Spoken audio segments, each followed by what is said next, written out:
This is the Izmailovskiy Park bridge. You can see people who are relaxing, having a good time. You can see the dog. I think he's hunting or she's hunting. I don't know if she's hunting a fish. No, let's see what we have here. Interesting.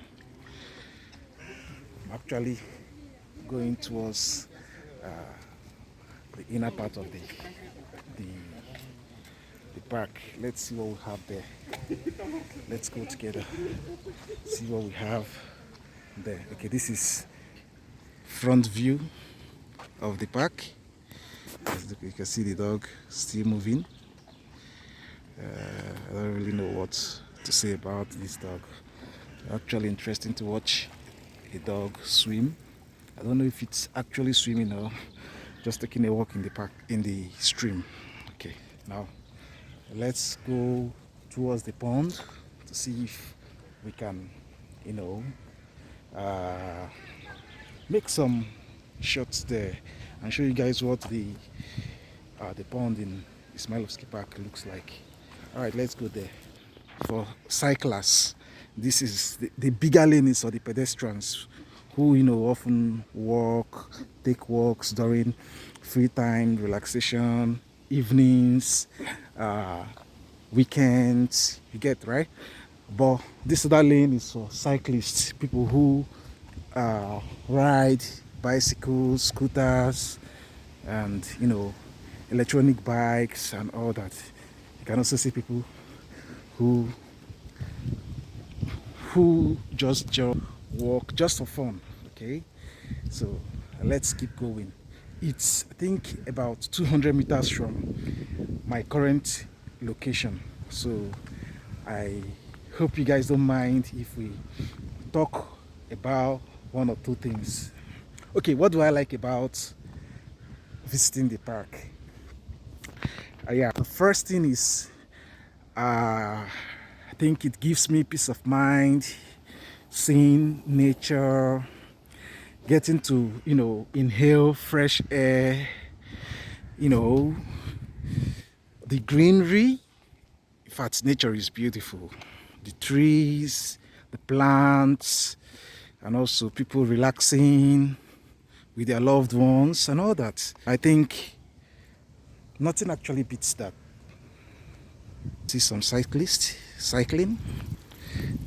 Like I was saying, it's actually a very interesting experience for me, a foreigner coming here.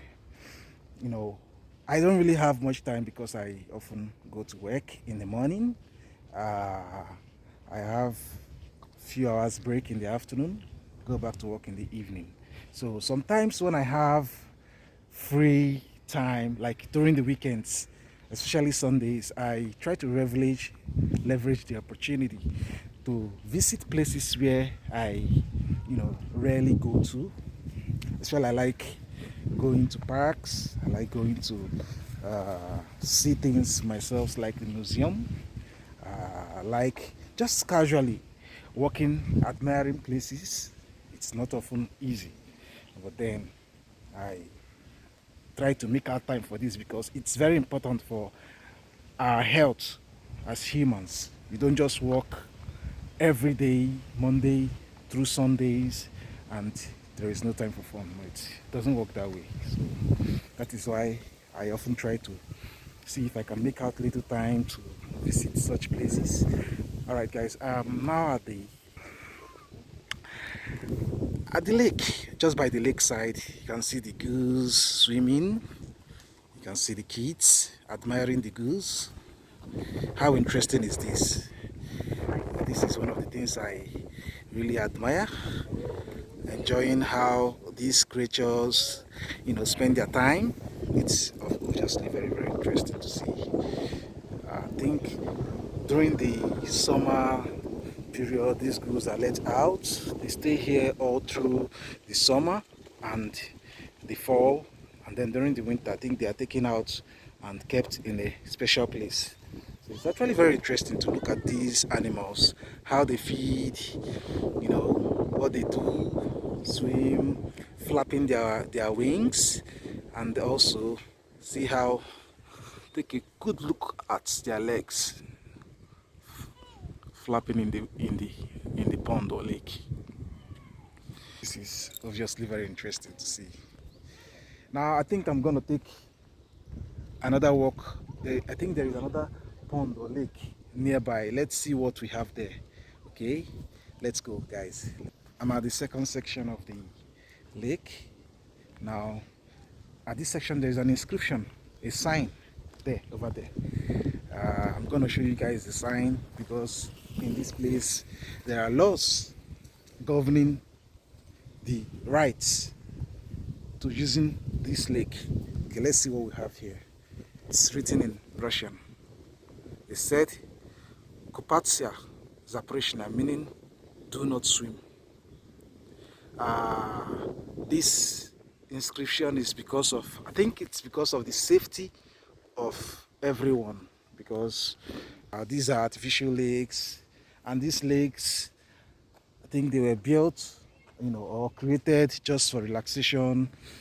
And then the subsurface, the subsoil is clay, or as geologists you could say, has shale underneath, which is very, very sticky. So in the process of going to swim this water, someone could get stuck, especially if you're alone swimming.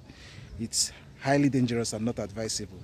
So this is one of the reasons why the sign is kept there, just as a reminder to everyone who intends or plans to swim to take note or take heed. Okay, so now let's see if we have any other interesting thing to show you guys in the Izmailovskiy Park. Someone coming. It's one of the things I enjoy seeing here. Okay, I can spot someone on scooter, a lady. She's probably riding on a scooter. She's coming. Oh, not a lady actually. I'm mistaken. It's a guy. This is I don't know what it's called actually, but it's very, very, very beautiful to see this in the middle of this park. This is a very, very big park in Russia. It is referred to as Lesoparkovaya, which is a park, a forest park. You get, it's so big that it can't just be referred to as a park. Okay, so it can also serve as a forest because of the the square kilometers it covers. So this is a very, very, very big place. Okay, red pigeon, and very kind people tend to make houses, just wooden houses for these birds, drop foods for them, think, so that especially during the winter when no one takes care of these birds, people come drop food for them to eat. This is, I think some people tend to drop food often here, so whenever they feel hungry, they could easily come around, grab their food and eat. So this is humanity, humans actually, humanity.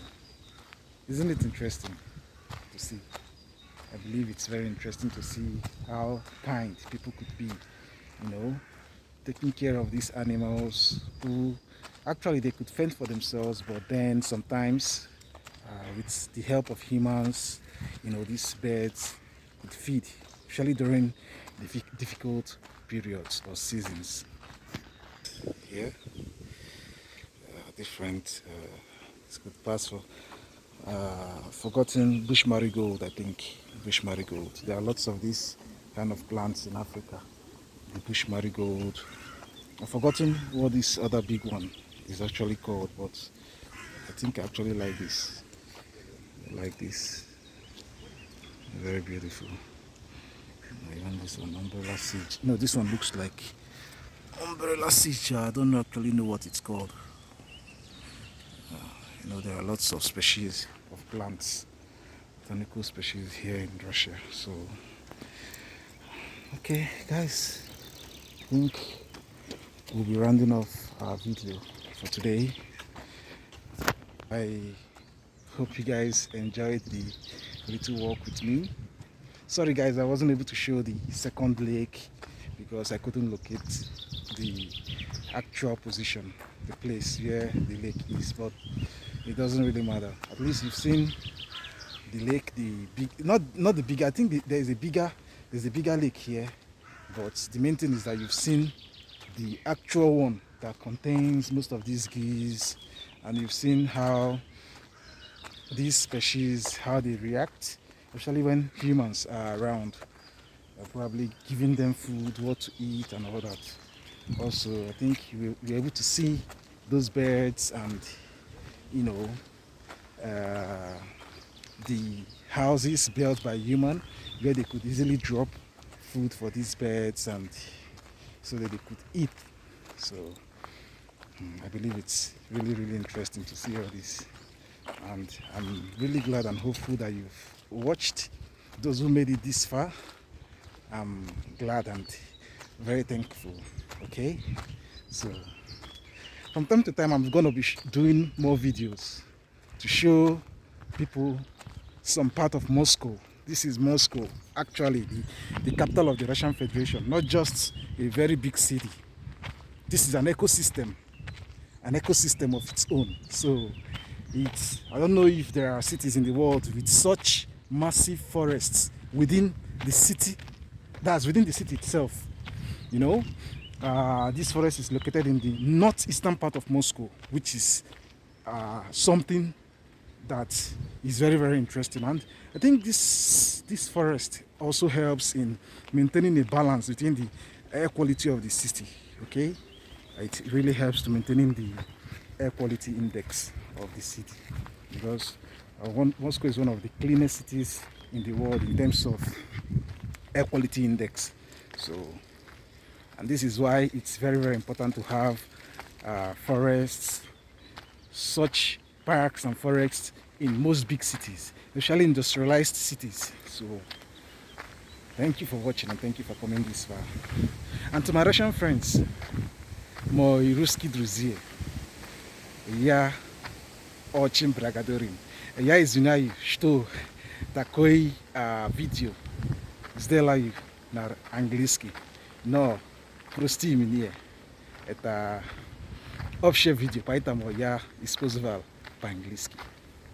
Ну давай, хорошего дня, друзья, и хорошего недели. Спасибо большое.